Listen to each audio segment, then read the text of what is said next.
If your operation involves employees working at different shifts, work shifts allow you to manage paying a differential on the less desirable shifts. There are a couple setup steps that begin with adding the work shifts.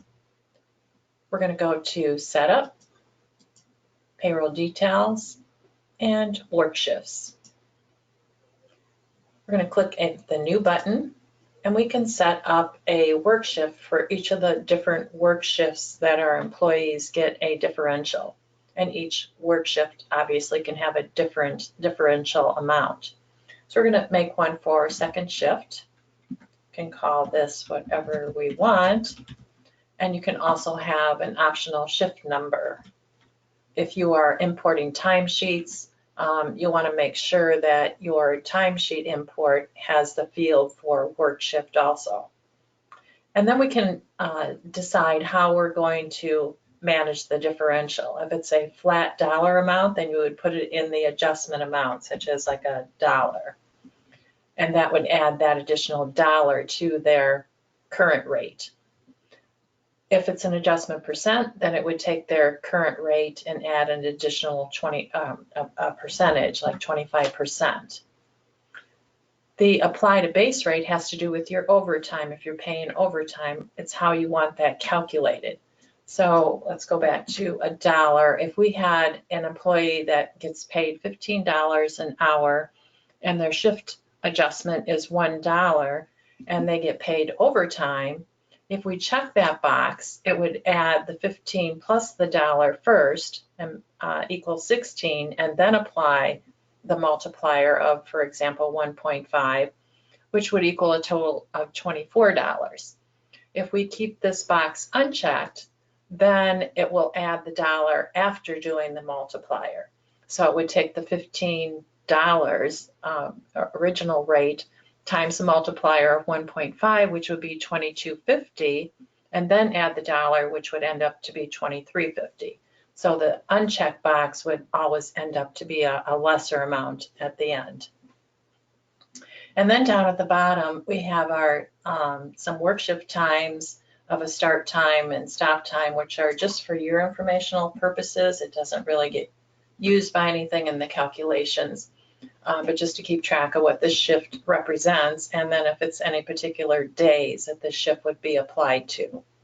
And there again are some additional notes over on the right-hand side if you want to add any notes on this shift. And we would click Save. And you can add your different shifts, whatever applies to your employees. And the next step would be assigning that you want your earnings to apply these work shifts. So we're going to go up to Setup, Payroll Details, and Earnings.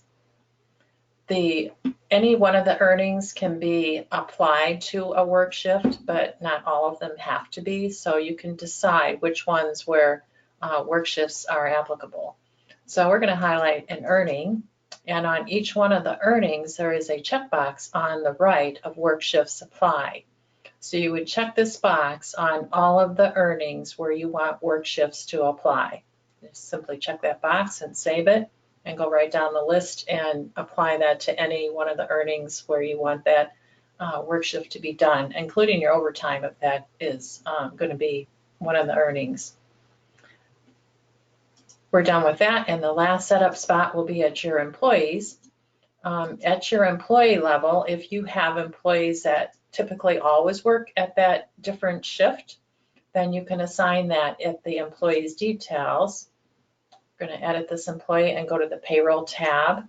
And over on the right is a work shift field where we can identify if this employee is in that shift most of the time, so that we don't forget to apply that when we're doing pay runs. It'll automatically do it for us. So we're going to go ahead and save that. Work shifts can be assigned at either timesheets or at through the Pay Employees Enter Pay tab. We're going to go to timesheets. So in our quick list, we're going to choose timesheets. And let's go ahead and pay Sam Apple. And before we get started, we want to add a work shift column so we can see what work shift is getting assigned or if we need to change it. Right-click on the blue row, choose Add Remove Columns, and you can go find the column that's called Work Shift. check that box. If you click the striped up arrow, it'll move it to the top. And then we can put it in a different position if we want to. We can move that up. Any of these different fields can be changed how you want it. Click OK, and now we have a work shift column. So we're going to give him some earnings of that hourly rate. And we'll say 8 hours, and it went to 16. And it has our second shift that we applied at the Employees Payroll tab. If we go to the shift and we remove that work shift, we see that the rate went to 15. That's really his base rate, but the work shift applied the adjustment of the extra dollar that we had assigned in the work shift setup. So you can change your work shifts. Again, the employee does not have to have the work shift assigned in the payroll tab if it doesn't typically work in that shift, and you can change the shift whenever needed in your payroll entries.